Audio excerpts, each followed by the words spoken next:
إن الحمد لله نحمده ونستعينه ونستغفره ونعوذ بالله من شرور أنفسنا ومن سيئات أعمالنا من يهده الله فلا مضل له ومن يضلل فلا هادي له وأشهد أن لا إله إلا الله وحده لا شريك له وأشهد أن محمدا عبده ورسوله أما بعد فإن خير الحديث كتاب الله وخير الهدي هدي محمد صلى الله عليه وعلى آله وسلم وشر الأمور محدثاتها وكل محدثة بدعة وكل بدعة ضلالة وكل ضلالة في النار.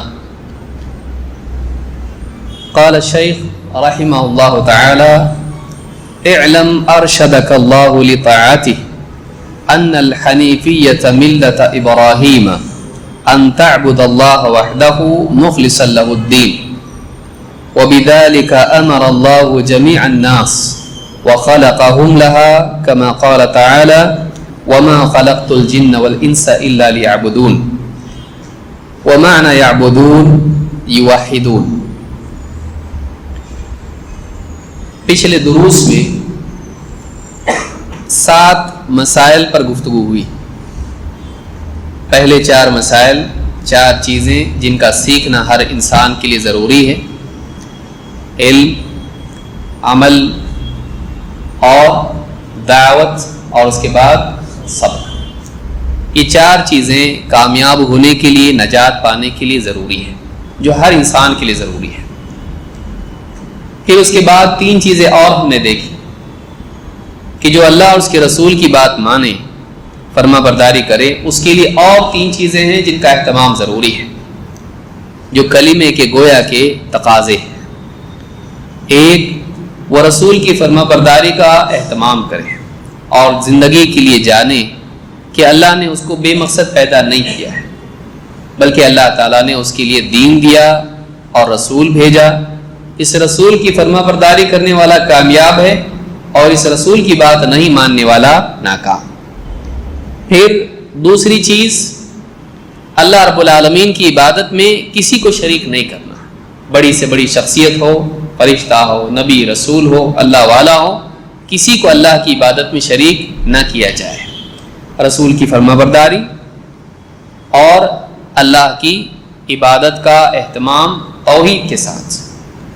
3، دوستی، دشمنی، محبت اور نفرت کی بنیاد ذاتی مفاد پہ نہ ہو، بلکہ کس بنیاد پر ہو؟ اللہ اور اس کے رسول کی بنیاد پر، توحید اور سنت کی بنیاد پر. تو یہ 3 باتیں اس کے بعد کی ہیں: رسول صلی اللہ علیہ وسلم کی فرما برداری، اللہ کی توحید، اور نمبر 3 اللہ کے لیے محبت، اللہ کے لیے نفرت، اللہ کی بنیاد پر، نہ کہ ذاتی اغراض. تو یہ 7 کل مسائل ہم نے ایک کے بعد ایک دیکھے. اب ہم کتاب کا نیا حصہ شروع کریں گے جس میں توحید کی اہمیت کو بتایا گیا ہے. انشاءاللہ اگلے ہفتے ہم کوشش کریں گے کہ اس کے نوٹس بھی آپ لوگوں کو مہیا کریں. آج ہم نیا حصہ اس کتاب کا شروع کر رہے ہیں. کتاب مختصر ہے لیکن اس میں بہت ساری باتیں ہیں، سیکھنے کے اعتبار سے بہت ساری باتیں ہیں. شیخ فرماتے ہیں، شیخ محمد بن عبد الوہاب رحمہ اللہ تعالی فرماتے ہیں: اعلم ارشدک اللہ لطاعتہ. جان لو، یہ طالب علم سے کہہ رہے ہیں، جان لو، ارشدک اللہ لطاعتہ، اللہ تعالی اپنی فرما برداری کی تم کو رہنمائی دے. اللہ تعالی تمہاری رہنمائی کرے اللہ کی فرما برداری کی طرف. ان الحنیفیت ملت ابراہیم، حنیفیت جو کہ دین ابراہیم ہے، ان تعبد اللہ وحدہ مخلصا لہ الدین، وہ یہ ہے کہ تم ایک اللہ کی عبادت کرو اپنے پورے دین کو اسی کے لیے خالص کرتے ہوئے. وبذلک امر اللہ جمیع الناس، اور اسی بات کا حکم اللہ تعالیٰ نے تمام لوگوں کو دیا ہے. وخلقہم لہا، اور اسی لیے ان سب کو پیدا بھی کیا ہے. کما قال تعالی: وما خلقت الجن والانس الا لیعبدون، جیسا کہ خود اللہ تعالیٰ نے فرمایا ہے کہ میں نے جنات اور انسانوں کو صرف اسی لیے پیدا کیا ہے کہ وہ میری عبادت کریں. فرماتے وہ معنی یعبدون یوحدون، اس آیت میں یعبدون کے معنی یوحدون کے ہیں، وہ میری عبادت کرے سے مراد ہے وہ میری توحید کا اہتمام کرے۔ یہ اس کتاب کا وہ حصہ ہے جس کو ہم کو اب آنے والے دروس میں آج اور اس کے بعد سمجھنا ہے، پھر اس کے بعد ہم توحید کی دلیلوں پر جائیں گے۔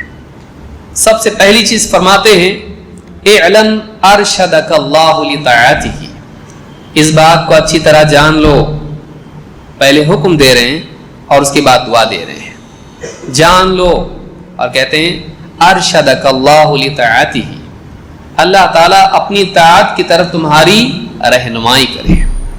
لیکن جو لفظ یہاں پر استعمال کیا ہے وہ ہے ارشدک اللہ، ارشدک اللہ۔ عربی زبان میں رشد کس کو کہتے ہیں؟ دیکھیے دو چیزیں ہیں، ایک ہے رشد اور دوسرے ہیں ہدایت، ہدایت اور رشد۔ اس کے بالمقابل کیا ہے؟ ضلالہ غوایہ، غین سے۔ ہدایت کیا ہے؟ حق کو جاننا، کیا صحیح ہے، کیا غلط ہے، کیا حق ہے، کیا باطل، یہ ہدایت ہے۔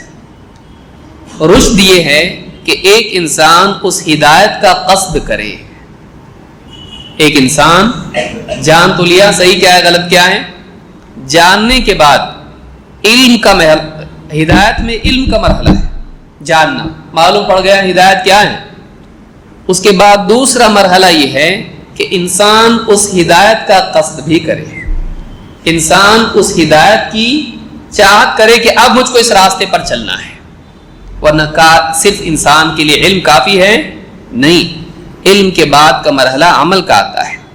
اسی لیے رشد کو جوڑا کس کے ساتھ میں؟ طاعت کے ساتھ۔ اعلم ارشدک اللہ لطاعتہ، جان لو اللہ تعالیٰ اپنی فرما برداری کی تم کو توفیق عطا فرمائے۔ تو ہدایت کے بالمقابل ہوتا ہے ضلالہ، ہدایت کے بالمقابل ہے ضلالہ۔ ضلالہ کیا ہے؟ انسان کے پاس علم ہی نہ ہو کہ صحیح کیا ہے اور وہ غلط کو صحیح سمجھ کر اس پر چلے، یہ کیا ہے؟ ضلالہ۔ جیسے نصارہ گمراہ ہوئے، نصارہ گمراہ ہوئے کہ ان کے پاس صحیح علم نہیں تھا، انہوں نے اپنی عقلوں سے عقیدے گھڑے، عیسیٰ علیہ السلام کو اللہ کا بیٹا بنا لیا، رہبانیت ایجاد کر دی، بدعت اور شرک دونوں میں مبتلا ہوئے۔ کیوں؟ جہالت کی وجہ سے، علم محفوظ نہیں رہا عیسیٰ علیہ السلام کا۔ تو علم کا نہ ہونا اس کا نتیجہ کیا ہے؟ ضلالہ۔ لیکن علم کے بعد انسان علم کی بجائے خواہش پر چلے، اس کو کہتے ہیں غوایہ۔ والنجم اذا هوى ما ضل صاحبكم وما غوى، اللہ نے دونوں چیزوں کی نفی کی، رسول اکرم صلی اللہ علیہ وسلم کی ہے۔ غوایہ کیا ہے؟ ایک انسان حق کو جانتا ہو، ہدایت اس تک پہنچ چکی ہو، لیکن وہ اس ہدایت کا قصد ارادہ کرنے کی بجائے اپنی خواہش پر چلے، تو جہالت کے نتیجے میں ضلالت آتی ہے، اور خواہش پرستی کے نتیجے میں غوایہ یعنی ہدایت سے ہٹ کے غلط راستے پر چلنا آتا ہے۔ تو رشد کا نتیجہ کیا ہے؟ طاعت۔ اسی لیے کہہ رہے ہیں اللہ تعالیٰ تم کو اپنی فرما برداری کی توفیق عطا فرمائے۔ ارشدک اللہ لطاعتہ، ابن الاثیر بڑے علماء میں سے گزرے ہیں اور ان کی مشہور کتاب ہے النہایہ فی غریب الحدیث والاثر۔ حدیث میں جو عربی کے الفاظ آتے ہیں ان الفاظ کے معنی وہ اس کتاب میں بتاتے ہیں۔ کہتے ہیں والرشد خلاف الغی، والرشد خلاف الغی، رشد غی کے خلاف ہے۔ ابن تیمیہ رحمۃ اللہ علیہ نے بہت عمدہ بات کہی ہے۔ ابن تیمیہ رحمۃ اللہ علیہ فرماتے ہیں والرشد العمل الذي ينفع صاحبه والغی العمل الذي يضر صاحبه، فعمل الخیر رشد وعمل الشر غی۔ اپنے فتاوی میں مجموع الفتاوی جلد 10 صفحہ نمبر 569 کہتے ہیں کہ رشد اس کو کہتے ہیں، ایسے عمل کو کہتے ہیں جو انسان کو نفع پہنچائے، اور غوایہ غی اس عمل کو کہتے ہیں جو عمل کرنے والے کو نقصان پہنچائے۔ اسی لیے کہتے ہیں خیر کا عمل رشد ہوتا ہے اور اسی طرح سے شر کا عمل غی ہوتا ہے. تو آخرت میں ایسا ہر عمل جو نقصان پہنچائے ایسا عمل کیا ہے؟ غی ہے. کیوں؟ اس کی بنیاد ربانی علم نہیں ہے، اس کی بنیاد کیا ہے؟ خواہش نفس ہے. یہود مثال ہے اس چیز کی کہ ان کے سامنے حق تھا، اللہ کی کتاب تھی، لیکن انہوں نے خواہش نفس کی پیروی کی. نصارہ اس کی مثال ہے کہ ان کے پاس سرے سے صحیح علم تھا ہی نہیں، انہوں نے اپنی عقل سے عقیدے گھڑے اور اس پر عمل کرنے لگ گئے. یہود کے سامنے نبی آئے، انہوں نے بتایا یہ صحیح ہے، یہ حلال ہے، حرام ہے، یہ حق ہے، یہ باطل ہے. نہیں، انہوں نے نبیوں کا بھی قتل کر دیا. کیوں؟ خواہشات کی وجہ سے. انبیاء آئے، کہا دیکھو فلاں دن سبت کے دن تمہارے لیے شکار کرنا منع ہے. ان کا ٹھیک ہے، ہم جمعہ ہی کو جال ڈال دیں گے اور اس میں مچھلی آتی رہیں گی، اتوار کو نکالیں گے. ان کے لیے حکم آیا اللہ کی طرف سے چربی بیچنا نہیں، اس کی تجارت نہیں. انہوں نے کہا اچھی بات ہے، چربی کو پگھلایا، تیل بنایا، تیل بیچ کے کھا گئے. یعنی جو منع تھا اس کو حلال کرنے کے لیے راستے نکالے. کرنا ہے وہی کریں گے لیکن راستہ نکال کے.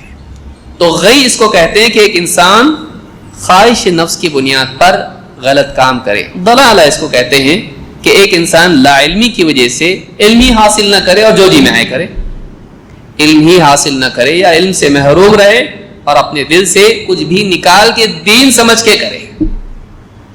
غی کس کو کہتے ہیں؟ اس کو معلوم ہے میں جو کر رہا ہوں وہ دین نہیں ہے، صحیح نہیں ہے، غلط ہے، لیکن پھر بھی خواہش نفس کے بہاؤ میں نکل جائے اور علم کو پس پش ڈال دے. یہ دو چیزیں ہیں جو انسان کو ہلاک کرتی ہیں. دو چیزیں انسان کو ہلاک کرتی ہیں. اور اللہ رب العالمین نے قرآن بہت جامع کتاب ہے، بہت بڑی کتاب ہے، اس کی تعریف کرنا ہم لوگوں کے لیے یعنی شرف ہے. اس سے قرآن کا شرف نہیں پڑے گا. اگر ہم قرآن کی تعریف کریں گے ہماری عزت بڑھے گی کہ ہم قرآن کی تعریف کر کے ثواب لے رہے ہیں. اللہ نے فرمایا ما ضل صاحبکم وما غوى والنجم اذا هوى. قسم ہے ستارے کی جب وہ ڈوبے، ڈھلے، نیچے آئے. تمہارے جو صاحب ہیں محمد صلی اللہ علیہ وسلم، ما ضل صاحبکم وما غوى، تمہارے جو صاحب ہیں یہ لا علمی کی وجہ سے غلط جا رہے ہیں ایسا بھی نہیں ہے، اور جانتے بوجھتے خواہش نفس کی پیروی کر رہے ہیں ایسا بھی نہیں ہے. اللہ نے دونوں چیزوں کی نفی کی ہے اور یہ دو چیزیں جو انسان کو برباد کرتی ہیں. تو شیخ محترم نے یہاں جو دعا دی ہے طالب علم کو، کیا کہا؟ اعلم، علم کی دعا تو دی، لیکن علم کے بعد دوسری اور کیا ضرورت ہے؟ انسان علم کے بعد خواہش نفس کی پیروی نہ کرے. کہتے ہیں اعلم ارشدک اللہ لطاعتہ، اللہ تعالیٰ تمہیں اپنی فرما برداری کی توفیق عطا فرمائے. کیا؟ ان الحنیفیت ملت ابراہیم، حنیفیت جو کہ ملت ابراہیم ہے. حنیف اس کو کہتے ہیں، ملت کس کو کہتے ہیں، یہ دو باتیں ہم کو جاننا ہے. ملت کے معنی امام الرازی کہتے ہیں جن کی کتاب مختار الصحاح ہے، اس میں کہتے ہیں والملت الدین والشریعہ. ملت کس کو کہتے ہیں؟ دین اور شریعت کو ملت کہتے ہیں. ملت ابیکم ابراہیم هو سماکم المسلمین. اللہ نے قرآن کریم میں فرمایا یہ ملت ہے ابراہیم علیہ السلام کی جو تمہارے باپ تھے. عربوں سے کہا جا رہا ہے یہ تمہارے باپ ابراہیم علیہ السلام کی ملت یعنی ان کا دین ہے. هو سماکم المسلمین، اس نے تمہارا نام مسلمین رکھا ہے. تو ملت کے معنی عربی زبان میں دین کے ہوتے ہیں، اور ملت کے معنی قوم کے بھی ہوتے ہیں جو کسی خاص دین کو ماننے والی ہو. جسے ملت مسلمانوں کی ملت کو بھی کہا جائے گا، اردو زبان میں بھی کہتے ہیں، لیکن اصلاً ملت کے معنی کیا ہے؟ دین کے ہیں، دین کے ہیں. حنیف کے معنی کیا ہے؟ حنیف کہتے کس کو ہے؟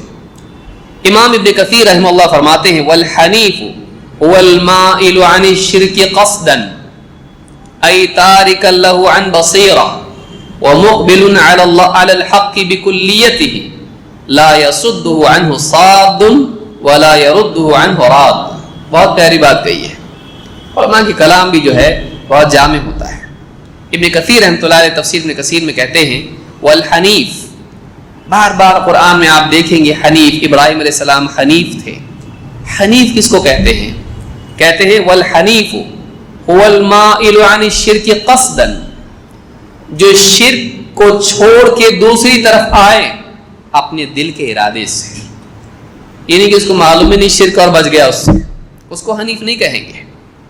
اس کے سامنے شرک ہے، لوگ شرک کر رہے ہیں اور وہ شرک میں واقع ہو سکتا تھا، لیکن وہ دل میں ارادہ کرے مجھ کو شرک نہیں کرنا ہے، وہ اپنے دل کے ارادے سے شرک کو چھوڑے اور شرک کو چھوڑ کے کس طرف آئے؟ توحید کی طرف آئے. اس کو کیا کہتے ہیں؟ حنیف. کہتے ہیں ای تارک لہ عن بصیرہ، دلیل کی بنیاد پر، بصیرت کی بنیاد پر وہ شرک کو چھوڑے. ہمارے باپ دادا شرک نہیں کرتے تھے، ہم کو بھی معلوم نہیں شرک کیا، لیکن نہیں کرتے ہم لوگ. نہیں، وہ چوائس اس کی ہو میں شرک نہیں کروں گا ایک، اور وہ انتخاب اس کا شرک نہ کرنے کا، ارادہ اور قصد اس کا عزم شرک نہ کرنے کا علم کی بنیاد پر، دلیل کی بنیاد پر، اور جہالت کی بنیاد پر نہیں. معلوم نہیں میں شرک کیوں نہیں کرتا، ایسا نہ ہو. اس کو معلوم ہو شرک غلط ہے، میں شرک نہیں کروں گا اور یہ شرک ہے اور یہ میں نہیں کر سکتا. تو علم کی بنیاد پر اور قصد کی بنیاد پر، دیکھیے دو چیزیں پھر آئی.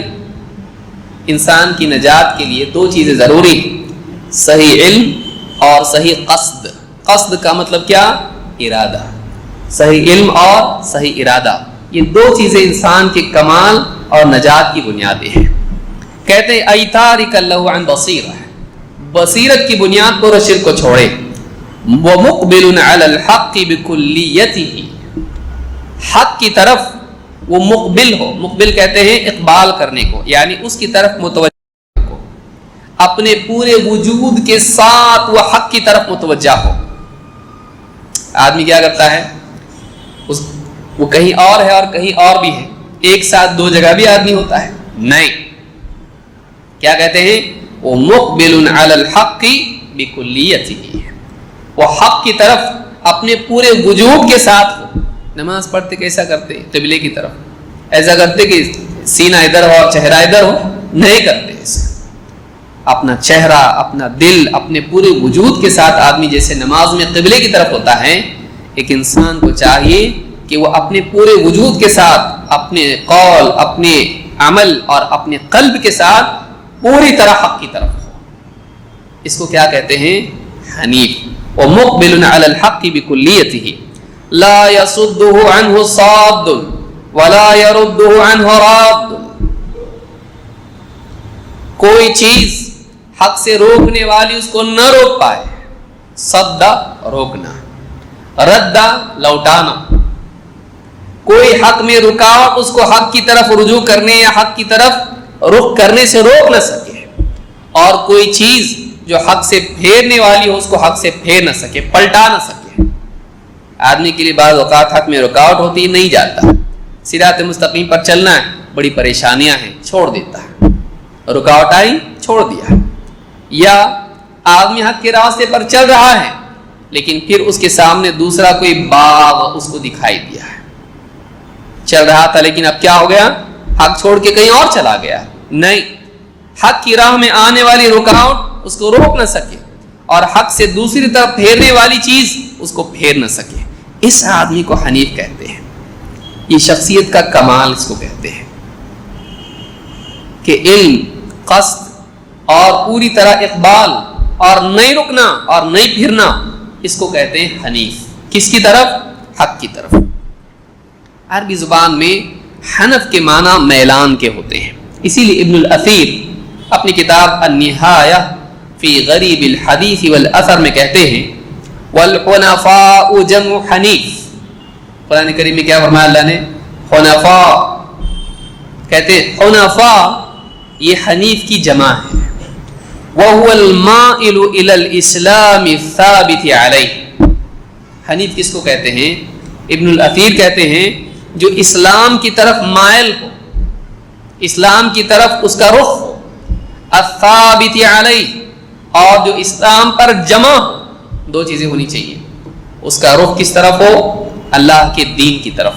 بے دینی کی طرف نہیں، شرک کی طرف نہیں، بدعات کی طرف نہیں، آزادی کی طرف نہیں، اس کا میلان اللہ کے دین اسلام کی طرف ہو، فرمانبرداری کی طرف ہو، لیکن وہ ٹیمپرری بھی نہ ہو۔ آدمی بعض اوقات زلزلہ آیا دیندار بن گیا، مسائل زندگی میں دیندار بن گیا، تو انسان بعض اوقات وقتی طور پر دیندار بنتا ہے، وہ حنیف نہیں ہو سکتا ہے، اس کا میلان دین اسلام کی طرف ہو، لیکن ایک اور اس میں صفت جوڑ رہے ہیں، کیا کہہ رہے ہیں؟ الثابت علیہ، اس پر جمع ہوا، دین اسلام کی طرف رخ ہو اور اس پر جمع ہو۔ کہتے والحنیف عند العرب من کان علی دین ابراہیم علیہ السلام، عرب کے نزدیک حنیف اس کو کہتے تھے جو ابراہیم علیہ السلام کے دین پر ہو، اس کو حنیف کہا جاتا تھا۔ اور کہتے وہ اصل الحنف المیل، حنف اس کی اصل کیا ہے، اس کی بنیاد کیا ہے؟ میلان، کسی طرف رخ کرنا، مڑنا، اردو میں ہم کہیں گے، کیا کہیں گے؟ مڑنا، ڈائیورٹ ہونا۔ کدھر ڈائیورٹ ہونا؟ سب سے کٹ کے اللہ کی طرف، شرک سے دور ہو کے شرک کو چھوڑ کے توحید کی طرف، آزادی اور بدعات اور خواہش پرستی کو چھوڑ کے اللہ کی طاعت کی طرف۔ جو آدمی قصد اور علم کے اعتبار سے اللہ کی طرف مائل ہو جائے، سب سے کٹ کے قلب کی سطح پر اللہ کی طرف مائل ہو جائے، اس کو کیا کہتے ہیں؟ حنیف۔ یہ اعلیٰ مرتبہ انسان کا، یہ اعلیٰ مرتبہ انسان کا کہ اس کے دل میں کسی کی طمع نہ ہو، خلق سے اپنا منہ موڑ کے خالق کی طرف کرے، دنیا سے اپنا منہ موڑ کے آخرت کی طرف راغب ہو، اس کا طالب ہو، اور آزادی چھوڑ کے فرما برداری کی طرف چلا جائے، اس کو کیا کہتے ہیں؟ حنیف۔ شرک کو چھوڑ کے توحید کی طرف جائے، منمانی بدعات کو چھوڑ کے اللہ کی اطاعت اور سنت کی طرف جائے، اس کو حنیف کہتے ہیں۔ ابراہیم علیہ السلام کو دیکھیے، اتنی دعاؤں کے بعد بیٹا ملا، اسماعیل علیہ السلام۔ خواب میں اللہ نے کیا دکھایا؟ بیٹے کو اپنے ذبح کرنے ہیں۔ کیا کیا؟ بیٹے سے مشورہ نہیں کیا، بیٹے کا ذہن بنا ہے، کہا یا بنی انی اری فی المنام انی اذبحک فانظر ماذا تری، اے بیٹے میں خواب میں دیکھتا ہوں کہ میں تم کو ذبح کر رہا ہوں، تمہاری کیا رائے اس بارے میں ہے، تمہارا کیا کہنا ہے؟ قال یا ابت فعل ما تؤمر، بیٹے نے بھی کیا کہا؟ والد صاحب آپ کو جو حکم ہوا ہے نا کیجئے، ستجدنی انشاءاللہ من الصابرین، آپ میرے بارے میں بے فکر رہیے، مجھ کو آپ صبر والا پائیں گے، آپ کیجئے، حکم ہے نا ذبح کرنے، کیجئے، فرما برداری۔ فلما اسلم وتلہ للجبین، جب دونوں کے دونوں اللہ کی فرما برداری کے لیے تیار ہو گئے، اپنی چاہتوں کو اللہ کے لیے قربان کر دیا۔ زندگی کی چاہت اولاد میں ہر انسان میں ہوتی ہے، اور باپ اولاد کی چاہت ہے، فرما بردار ہو گئے، اپنی چاہت کو اللہ کی خاطر قربان کر دیا، اور ان کا چہرہ لٹا دیا باپ نے پھیر کے اپنی طرف سے کہ دیکھ کے رحم بھی نہ آئے، ذبح کرنے کے لیے۔ وَنَادَيْنَاهُ أَن يَا إِبْرَاهِيمُ قَدْ صَدَّقْتَ الرُّؤْيَا، ہم نے ندا لگائی، پکار کے ابراہیم سے کہا ابراہیم قد صدقت الرؤیا، تم نے خواب کو سچا کر دکھایا، کیونکہ خواب میں یہ دیکھ رہے تھے ذبح کر رہے ہیں، اذبحک، ذبحت نہیں، میں نے ذبح کر دیا تجھ کو بیٹے، نہیں، ذبح کر رہا ہوں، تو کیا کدھر؟ خواب میں کیا نہیں تھا، کر رہے تھے، اللہ نے وہاں تک پہنچا دیا، تیار تو ہو گئے نا کرنے کے لیے، بس ختم، پاس ہو گئے۔ قد صدقت الرؤیا، اے ابراہیم آپ نے اپنے خواب کو سچ کر دکھایا۔ تو یہ دیکھیے اعماد کی فرما برداری کہ اولاد ہے مخلوق، پیارا بیٹا نہیں، اللہ کا حکم، اللہ کی چاہت، اور اولاد کی چاہت نہیں، اللہ کے اولاد کو قربان کر سکتا ہوں میں۔ یہ آمادگی، وہ چیز جو دعاؤں سے ملی ہے، بڑی چاہتوں اور تمناؤں سے ملی ہے، اور نیک بچہ ہے اور بھی محبت زیادہ، فاسق فاجر بھی ہو تو ماں باپ محبت کرتے ہیں بھائی اولاد سے، نیک بچہ ہو تو کیسی محبت ہوگی، کتنا دکھ ہوگا اس کی فراق اور اس کے غم کا۔ لیکن پھر بھی تیار ہے اس کے لیے. کیوں؟ فلما اسلما، دونوں کے دونوں فرما بردار ہوئے. یہ نہیں کہ باپ فرما بردار ہے بیٹا نہیں، دونوں کے دونوں فرما بردار ہے. اللہ کا حکم اللہ کا حکم، ٹھیک ہے میں بھی تیار میں بھی تیار. اس کو کہتے ہیں ایک انسان واقعی اللہ کا فرما بردار ہو. یہ آمادگی انسان کی زندگی میں ہونی چاہیے. ابن تیمیہ رحمۃ اللہ علیہ فرماتے ہیں فالحنف المیل عن الشیء بالاقبال علی آخر. امام ابن تیمیہ کہتے ہیں حنف عربی زبان میں کہتے ہیں ایک چیز سے مڑ کے دوسری چیز کی طرف رخ کرنا. اور پوری زندگی ہمارا امتحان ہی ہوتا ہے. ہر لمحہ ہوش و حواس میں جب جب ہم ہوتے ہیں تب ہمارا یہ امتحان ہوتا ہے. یہی ایک زندگی بھر کی ایکٹیویٹی ہماری ہے. ہر لمحہ ہمارا یہ کام ہے ایک چیز سے مڑ کے دوسری طرف ہونا. آپ تجارت میں ہیں، اذان ہوئی نماز کی طرف. آپ کا دل کھانا چاہ رہا ہے، روزہ ہے نہیں، اللہ کی طرف. غفلت سے اللہ کے ذکر کی طرف، معصیت سے توبہ کر کے طاعت کی طرف، کفر و شرک و نفاق سے ایمان اور توحید کی طرف، بدعات سے سنت کی طرف، غفلت سے ذکر کی طرف، راحت سے طاعت کی طرف، تجارت سے اللہ کی فرما برداری کی طرف.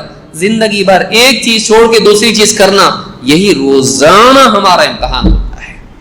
جس درجے کا اس میں کمال ہوگا اس درجے کا یہ حنیف ہوگا، اس درجے کی حنیفیت اس میں ہوگی. اسی لیے ساری مخلوقات کے درمیان اللہ نے ہم کو بسایا اور کس کو یاد کرنے کے لیے کہا؟ اللہ کو. چیزوں میں ہم کو چھوڑ دیا اور یاد کس کو کرنا ہے؟ اللہ کو. دنیا میں ڈال دیا اور فکر کس کی کرنا ہے؟ آخرت کی. یہ میلان ہمارا ہمیشہ ہونا چاہیے کہ ایک چیز سے دل کو کاٹ کے دوسری چیز طرف لے جانا، یہ اصل زندگی بھر کا مجاہدہ ہمارا ہے اور اسی کا نام حنیفیت ہے. کہتے ہیں فالحنف المیل عن الشیء بالاقبال علی آخر، کہ حنف کہتے ہیں ایک چیز سے مڑ کے دوسری چیز کی طرف متوجہ ہونا. فالدین الحنیف هو الاقبال علی اللہ وحدہ والاعراض عما سواہ. بہت پیاری بات ہو گئی ہے. کہتے ہیں کہ دین حنیف یہ ہے کہ ایک انسان اکیلے اللہ کی طرف اپنے پورے وجود سے متوجہ ہو جائے اور اللہ کے سوا سب سے اعراض کرے، اللہ کے سوا دوسروں سے اعراض کرے. اس کی ساری چاہت اللہ کو پانے کی ہو، اس کی ساری تمنا اللہ کی رضا ہو. وہ ساری مخلوق سے اپنے آپ کو پھیر کے اللہ کی طرف کرے. اللہ نے کیا فرمایا؟ وَاذْكُرِ اسْمَ رَبِّكَ وَتَبَتَّلْ إِلَيْهِ تَبْتِيلًا. دو چیزیں جمع ہو رہی اس میں. وَاذْكُرِ اسْمَ رَبِّكَ، یاد کس کی کر؟ کس کو یاد کر؟ اپنے رب کو. وَاذْكُرِ اسْمَ رَبِّكَ وَتَبَتَّلْ إِلَيْهِ تَبْتِيلًا، اور سب سے کٹ کے اسی کا ہو جائے. کٹ کے کا مطلب یہ نہیں کہ انسان اپنی بیوی کو چھوڑ دے، اپنی اولاد کو چھوڑ دے، ماں باپ کو چھوڑ دے. تبتل یہ جسمانی اعتبار سے نہیں ہے، حقوق کی ادائیگی چھوڑ کے جانے کا نام نہیں ہے. اپنے قلب کو ان کے ساتھ ایسا متعلق مت کر کہ وہ اللہ تک پہنچنے میں رکاوٹ بن جائے. یہی تو ساری مصیبت کی جڑ ہے کہ آدمی غیر اللہ سے اپنے قلب کو اس طرح سے جوڑتا ہے، متعلق کرتا ہے کہ وہ اللہ کی طرف رجوع میں، اللہ کی یاد میں، اللہ کے حکم کو پورا کرنے میں پاؤں میں آتے رکاوٹ بن جاتے. یہ نہیں ہونا. جیسا کہ ابراہیم علیہ السلام کو آپ دیکھیے کہ اولاد کی محبت ہے، جس کو دعا سے مانگا محبت ہے، اور طبعاً ہر انسان میں، جانوروں میں ہوتی ہے، وہ تو نبی اللہ کی اولاد کی محبت ہے. لیکن اللہ کا جب حکم آیا تو اولاد کی محبت کو اللہ کے حکم کے پورا کرنے میں رکاوٹ بننے دیا نہیں. سارے وجود کا حاصل یہ ہے کہ آدمی اپنے قلب کو اللہ سے ایسا متعلق رکھے کہ کوئی چیز اللہ کی طرف پرواز کرنے میں اس کے لیے بوجھل پن نہ بنے. پرندہ کیسا رہتا ہے؟ اڑتا ہے. پرندے پہ بوجھ ڈال دو اتنا نہیں کھاتا کہ اڑ نہیں سکے، ایسا کوئی بوجھ نہیں لیتا ہے کہ اڑ نہ سکے۔ اللہ تک اس کی جو پرواز ہے، جس کو سیر کہا جائے، اللہ کی طرف جو اس کا رجوع ہے، اللہ کی طرف اس کا بڑھنا ہے، کسی چیز سے اپنے کو ایسا نہ باندھے کہ وہ اللہ تک پہنچنے میں رکاوٹ بنے۔ یہ چیز اصل ہے حنف کی۔ فالدین الحنیف هو الاقبال علی اللہ وحدہ والاعراض عما سواہ۔ دین حنیف یہ ہے کہ آدمی اللہ کی طرف اس طرح سے متوجہ ہو، اکیلے اللہ کی طرف، اور اللہ کے ما سوا سے اعراض کرے۔ نماز میں اسی کی تربیت ہے، حج میں اسی کی تربیت ہے، روزے میں اسی کی تربیت ہے۔ روزے میں کھانا پینا چھوڑ کے اللہ کی طرف، حاجات سے، عبادت سے۔ حج میں اپنا گھر، اپنے لباس اور اپنی سب کچھ جائیداد پراپرٹی چھوڑ کے اللہ کی طرف۔ اسی طرح سے نماز میں دیکھیے، سب چھوڑ کے اللہ کی یاد میں۔ وَأَقِمِ الصَّلَاةَ لِذِكْرِي، تجارت چھوڑ دو۔ فَاسْعَوْا إِلَى ذِكْرِ اللَّهِ وَذَرُوا الْبَيْعَ، دو باتیں، اللہ کی یاد کی طرف لپکو اور تجارت چھوڑو۔ اپنی حاجت چھوڑ کے اللہ کی عبادت کی طرف، اپنی ضرورت چھوڑ کے اپنے مقصد کی طرف، مخلوق کو چھوڑ کے خالق کی طرف۔ یہ جو ہے یہ حنف ہے، یہ حنیف ہے۔ فالدین الحنیف هو الاقبال علی اللہ وحدہ والاعراض عما سواہ۔ کہتے وَهُوَ الْإِخْلَاصُ الَّذِي تَرْجَمَتْهُ كَلِمَةُ الْحَقِّ وَالْكَلِمَةُ الطَّيِّبَةُ لَا إِلَهَ إِلَّا اللَّهُ۔ کہتے یہی تو ہے وہ اخلاص جس کی ترجمانی کلمہ حق، کلمہ طیبہ لا الہ الا اللہ کرتا ہے۔ لا الہ الا اللہ یہی ہے، مخلوق کی بندگی سے نکل کر خالق کی بندگی میں جانا، مخلوق کی چاہت کی بجائے۔ الاخلاص کس کو کہتے ہیں؟ آدمی عبادت کرے کس کے لیے کرے؟ اللہ کے لیے، اللہ کے سوا کسی کی عبادت نہیں کرنا، اور اللہ کی عبادت اللہ کے سوا کسی اور کے لیے نہیں کرنا۔ اللہ کی عبادت اللہ کے لیے کرنا، غیر اللہ کی عبادت بھی نہیں کرنا، اور غیر اللہ کے لیے بھی عبادت نہیں کرنا، صرف اللہ کے لیے سارے اعمال کو خاص کرنا۔ جو بھی کرنا کس کے لیے کرنا؟ اللہ کے لیے کرنا۔ ابراہیم علیہ السلام کے لیے بعض سلف نے کہا کان اذا قال قال للہ وعمل عمل للہ۔ ابراہیم علیہ السلام کی صفات میں سے کیا صفت ہے؟ کان اذا قال قال للہ واذا عمل عمل للہ۔ جب بولتے تھے اللہ کے لیے بولتے تھے، جب کچھ کرتے تھے اللہ کے لیے کرتے تھے، کہ جس کی ساری زندگی کا مقصود اللہ ہے۔ اس کو حنیفیت کہتے ہیں۔ قرآن میں اللہ نے بیان کیا، جیسے مثلا قل ان صلاتي ونسكي ومحياي ومماتي لله رب العالمین لا شریک له وبذلك امرت وانا اول المسلمین۔ اے نبی آپ کہیے میری نماز، میری قربانی، میرا جینا، میرا مرنا اللہ رب العالمین کے لیے وقف خاص ہے۔ لا شریک لہ، اس کا کوئی شریک نہیں۔ میں اپنی زندگی میں، اپنی عبادات میں، اپنے اعمال میں اس کے ساتھ کسی کو شریک نہیں کر سکتا۔ لا شریک لہ وبذلک امرت، اور اسی کا مجھ کو حکم دیا گیا ہے۔ وانا اول المسلمین، اور سب سے پہلے اس حکم کا میں فرما بردار ہوں۔ تو یہ جو چیز ہے یہ اصل دین ہے، حنیفیت، اور بہت اعلیٰ مقام ہے دین کا، بہت اعلیٰ مقام ہے کہ انسان کا قصد اللہ کے سوا کچھ نہ ہو، حتیٰ کہ اس کی راحت بھی اللہ کی رضا کے لیے ہو۔ اسی لیے صحابی ہیں، ان سے پوچھا تو کہا کہ میں اپنی نیند جو ہے سوتا ہوں اس لیے تاکہ میں اللہ کی عبادت کر سکوں۔ میرا سونا بھی کس لیے ہے؟ میری عبادت کے لیے، کہ میں تھوڑا جو آرام کر لیتا ہوں، اس آرام کے ذریعے سے میں عبادت میں نشاط حاصل کرتا ہوں۔ اگر آرام نہیں کروں گا عبادت میں نیند آئے گی، تو تھوڑا وقت سو جاتا ہوں۔ کیوں؟ اس لیے سوتا ہوں تاکہ جب میں بیدار ہو کے اللہ کی عبادت کروں تو اس میں نشاط باقی ہے۔ تو آرام بھی اپنی ذات کے لیے نہیں ہے، آرام بھی کس کے لیے ہے؟ اللہ کی رضا کے لیے، اس کی عبادت کے لیے۔ تو انسان کی غرض و غایت اللہ ہو جائے، یہ اس کی دینداری کا، توحید کا کمال ہے۔ ابراہیم علیہ السلام جیسے کہا کہ اللہ کی طرف اقبال، اللہ کی طرف متوجہ ہونا، ابراہیم علیہ السلام نے اسی کہا. کیا کہا؟ انی وجہت وجہی للذی فطر السماوات والارض حنیفا وما انا من المشرکین. توحید کا اہتمام، شرک سے نجات، اور پھر توحید میں بھی سارے اعمال میں مقصود اللہ، اللہ کی طرف انسان کا دھیان ہو.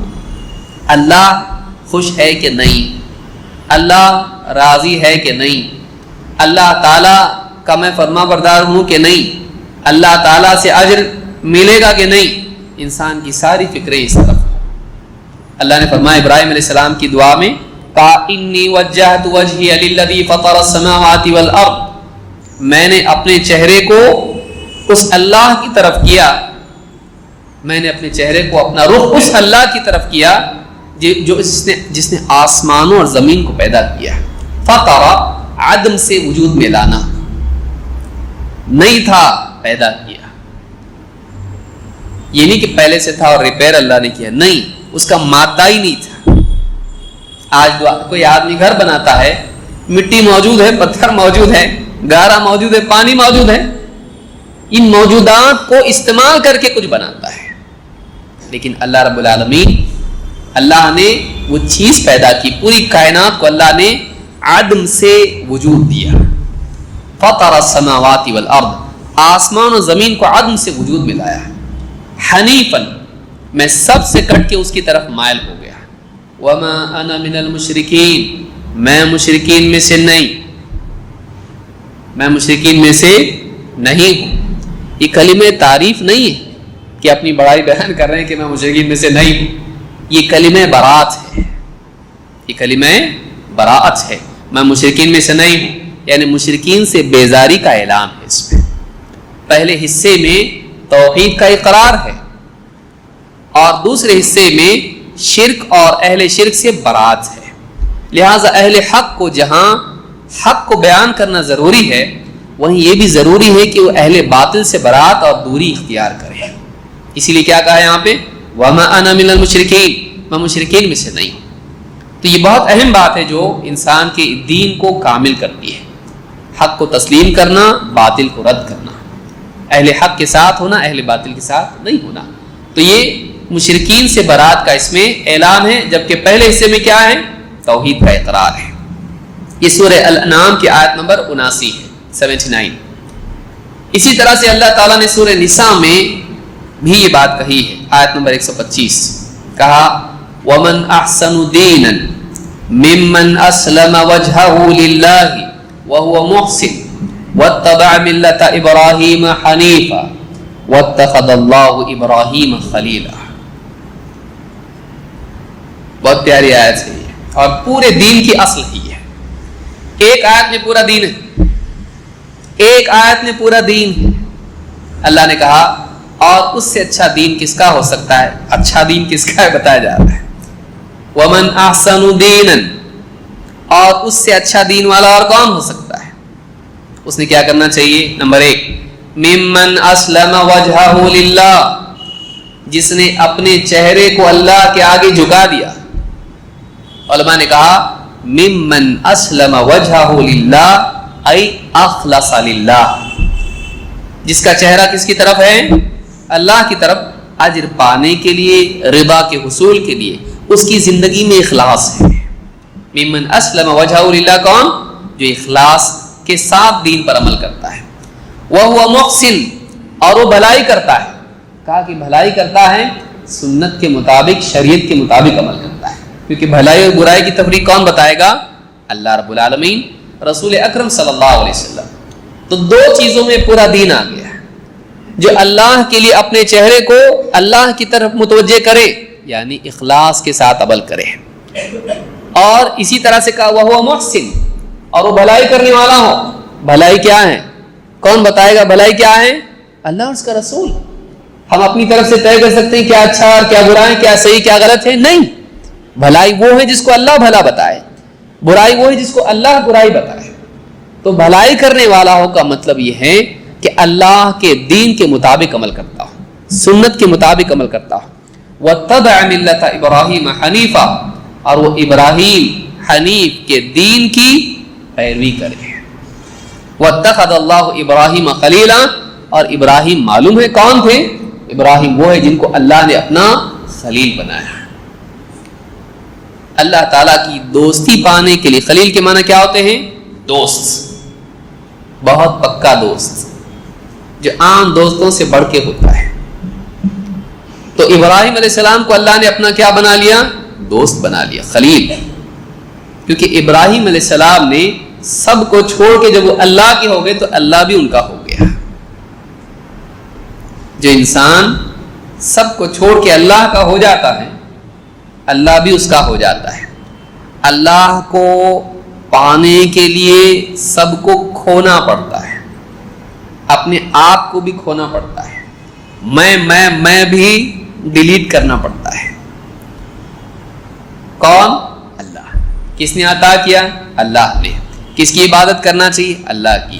کون راضی ہو جائے؟ اللہ۔ تو یہ سارا اللہ کے لیے سب کچھ وقف کرنا اور اللہ کی طلب کمال درجے میں ہونا، اللہ سے بڑھ کے کسی اور کی طلب نہ ہو، یہ سچائی ہے ایمان کی، نہیں تو جھوٹ ہے۔ انسان کی طلب کی سچائی کیا ہے؟ انسان کے دین اور اس کی عبادات اور اس کے اخلاص کی سچائی کیا ہے؟ اس کی توحید کی سچائی کیا ہے؟ کہ وہ اللہ سے بڑھ کے کچھ اور نہ چاہتا ہو، یہ کمال ہے اس کا۔ اگر اس اللہ سے زیادہ کچھ اور چاہتا ہے، کہیں نہ کہیں کمی کوتاہی ہے۔ لہٰذا یہ دین کا اصل حاصل اور مقصود ہے کہ بندہ اللہ سے زیادہ کچھ اور نہ چاہتا ہو۔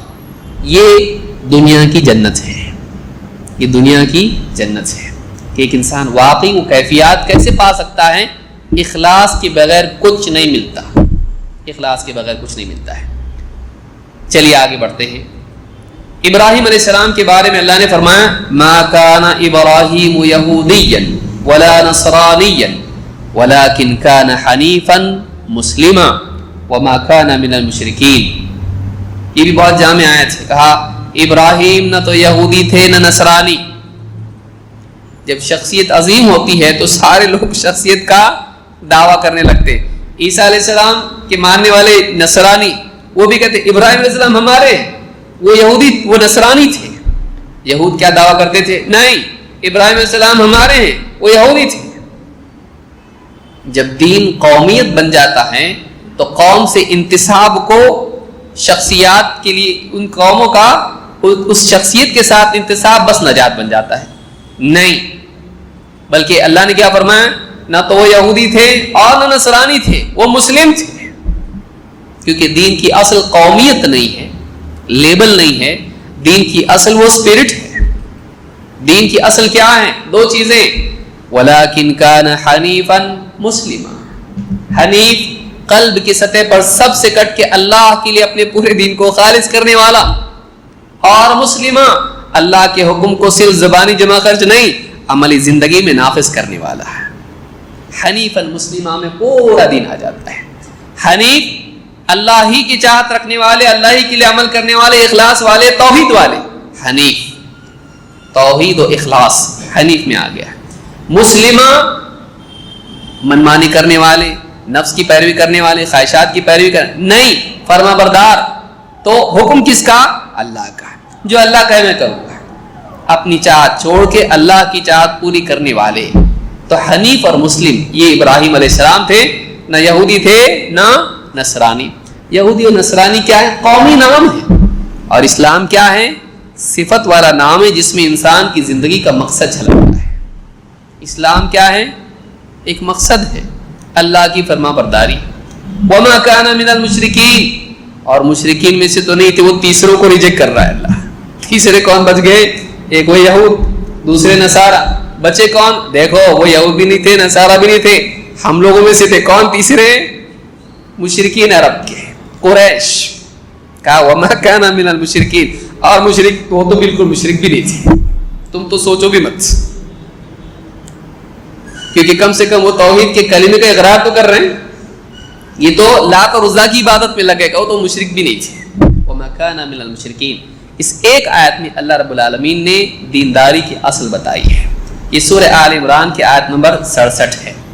اسی طرح سے اللہ تعالیٰ نے فرمایا سورہ النحل میں آیت نمبر 120 میں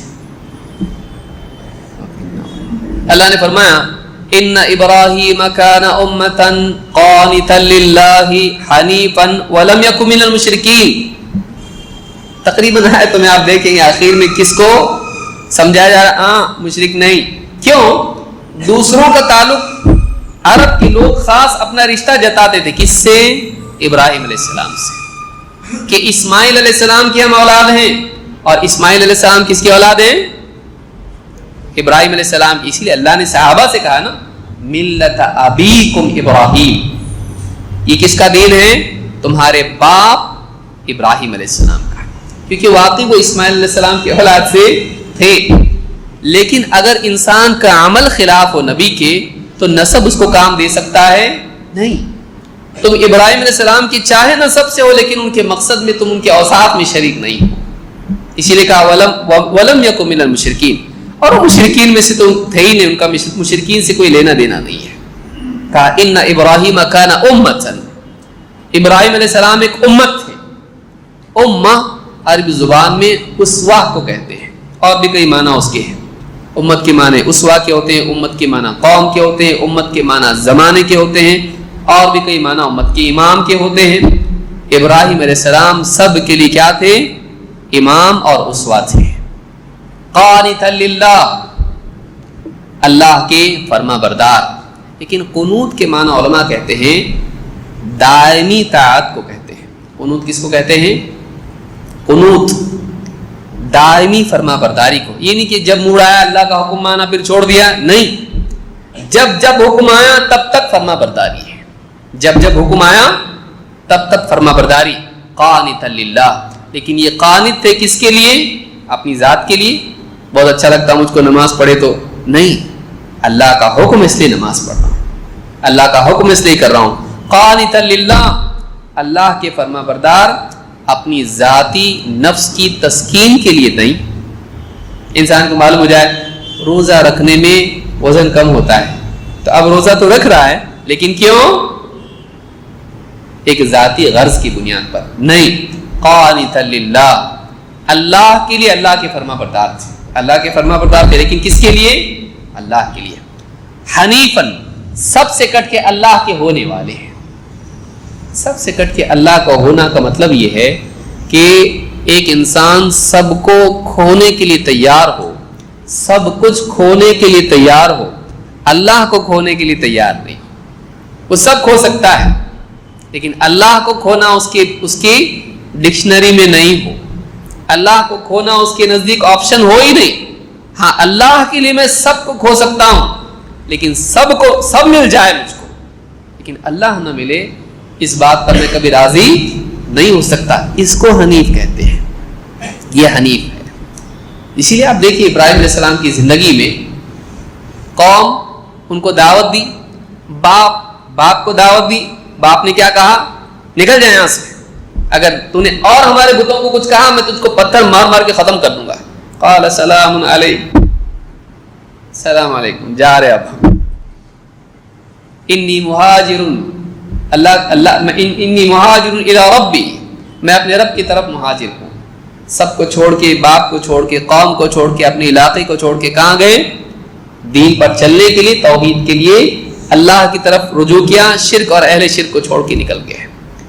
چھوڑنا، اللہ کی طرف سے حکم آیا، بیوی بچہ چاہیے تھا، اسماعیل علیہ السلام اور حضرت ہاجر، دونوں کو لے کے کہاں چھوڑ دیا؟ انی اسکنت من ذریتی بواد غیر ذی زرع عند بیتک المحرم ربنا لیقیم الصلاۃ، کہ میں نے اپنی بیوی اور میں نے اپنی اولاد کو بسایا کہاں؟ ایک ایسی بستی میں جہاں کچھ اگتا ہی نہیں، ایسی وادی میں. جو حکم ہے کرو، جاؤ بساؤ ان کو وہاں پہ، بسایا ان کو وہاں پہ. اللہ کے لیے ان کو بھی چھوڑنا. بچہ جوان ہوا، فلما بلغ معه السعي، جب بڑے ہوئے باپ کے ساتھ دوڑ دھوپ کرنے کی عمر ہوئی، خواب میں آ رہے ہیں اولاد کو ذبح کر رہے ہیں، اس کو بھی کھونے کے لیے تیار ہے. سمجھ رہے ہیں بات کو؟ یعنی ایک انسان اللہ کے لیے کھونے کے لیے تیار ہو، یہ اصل ہے اس کے دین کی. یہ اس کی دین کی اصل جڑ ہے. اسی لیے ابن قیم رحمۃ اللہ علیہ فرماتے ہیں ہجرت پورا دین ہے. ہجرت ہر آن آدمی ہجرت کرتا ہے. ہر آن کسی نہ کسی چیز کو اللہ کے لیے چھوڑنا امتحان ہے. نماز میں، روزے میں، حج میں، توحید میں اور تمام اعمال میں آپ کہیں نہ کہیں کسی نہ کسی چیز کو چھوڑ رہے ہیں اللہ کے لیے. سارا دین چھوڑنے کا نام ہے. سارا دین یہ ہے کہ اللہ کی خاطر آدمی کسی نہ کسی چیز کو چھوڑے. یہ چھوڑنے کا مزاج انسان میں بننا یہی حنیفیت ہے کہ اس سے مائل ہو کے اللہ کی طرف مائل ہو. قانتا للہ حنیفا ولم یکن من المشرکین، وہ مشرکین میں سے نہیں تھے. ابراہیم علیہ السلام کیوں یہ اس لیے بھی کہا جا رہا ہے کہ عرب کے مشرکین اپنا جو کچھ بھی انہوں نے شرک کا نظام بنا رکھا تھا، سارے شرکی اعمال مکہ میں کرتے تھے، وہ کہتے تھے یہ ابراہیم علیہ السلام کا دین ہے. ایک تو یہ کہ ان کے دین سے ہٹے ہوئے تھے، دوسرا یہ کہ جس گمراہی میں وہ مبتلا تھے اس کی نسبت کس کی طرف کرتے تھے؟ ابراہیم علیہ السلام کی طرف. اور یہ ہر زمانے میں انسان کی گمراہی رہی ہے کہ وہ صالحین کے بعد ان کے نام پر غلط کام کرتا ہے، شرکیہ اور بدعتی کام کرتا ہے، اور اس کی نسبت کس کی طرف کرتا ہے؟ ہم ان کے ماننے والے ہیں. اسی لیے اللہ نے کہا وہ مشرکین میں سے نہیں تھے. ان کی تردید کے طور پر جو عرب کے مشرکین ہیں کہا وہ مشرکین میں سے نہیں تھے. تم یہ مت سمجھنا کہ تم جو کر رہے ہو وہ ابراہیم علیہ السلام کا دین ہے. نہیں، وہ اللہ کے فرما بردار تھے، حنیف تھے، شرک کرنے والے نہیں تھے. اور ان کی تاریخ میں، پوری ابراہیم علیہ السلام کی تاریخ میں شرک کی مخالفت موجود ہے. تو میں سمجھتا ہوں آج کے لیے اتنا کافی ہے. مزید باتیں حنیفیت اور اخلاص کے تعلق سے، مخلصین لہ الدین جو کہا ہے یہاں پر، اس کی تفصیل ہم مزید انشاءاللہ ہم اگلے درس میں دیکھیں گے. اقول ھذا واستغفر اللہ لی ولکم. انشاءاللہ ہم کوشش کریں گے کہ اگلے درس میں نوٹس آپ کو دیے جائیں. یہ بہت ہی عمدہ کتاب ہے اور اس میں علم بہت زیادہ ہے. اس کتاب کے اختصار کے باوجود اس میں دلائل اور جو بنیادی نقطہ، جو 3 سوال ہیں قبر کے، من ربک، ما دینک، من نبیک، یہ 3 باتیں جو اہم ترین چیزیں ہیں جو قبر میں سب سے پہلے ہمارے ساتھ پیش آنے والا معاملہ ہے، اس کی تیاری ہے. کسی نے اللہ کو نہیں پہچانا، سب پہچان کے بھی کچھ فائدہ نہیں اس کو. اور اللہ کو نہیں پایا اس نے تو سب پا کے کچھ بھی فائدہ نہیں. 2 چیزیں ہیں. اللہ کو نہیں پہچانا، سب پہچانا، ڈگری ادھر کی، یہ علم، وہ علم، ڈاکٹر، انجینئر، سب ہے. وہ اپنے رب کو نہیں پہچانا. بنی ہوئی چیزوں کا علم ہے، بنانے والے کا علم نہیں ہے. اس سے زیادہ جاہل کون ہو سکتا ہے؟ اور چیزیں اس نے پا لیا، اللہ کو اس نے نہیں پایا تو اس نے کیا پایا؟ تو یہ اصل ہے. اس کورس کا مقصد یہی ہے کہ ہم اللہ کی معرفت، رسول کی معرفت اور پیارے دین اسلام جو اللہ کی بہت بڑی نعمت ہے، اتممت علیکم نعمتی، اس دین اسلام کی نعمت کو ہم جانیں. کیسے؟ بالادلہ، دلیلوں کے ساتھ. ورنہ باپ دادا سے ویسے بھی چلا آ رہا ہے. اصل چیز کیا ہے؟ دین کو دلائل کی روشنی میں سیکھنا. یہی اصل ہے، یہی مطلوب ہے، اور اسی میں بقا اور نجات اور ثبات ہے. اللہ تعالیٰ ہم سب کو صحیح توفیق عطا فرمائے. اقول ھذا واستغفر اللہ لی ولکم.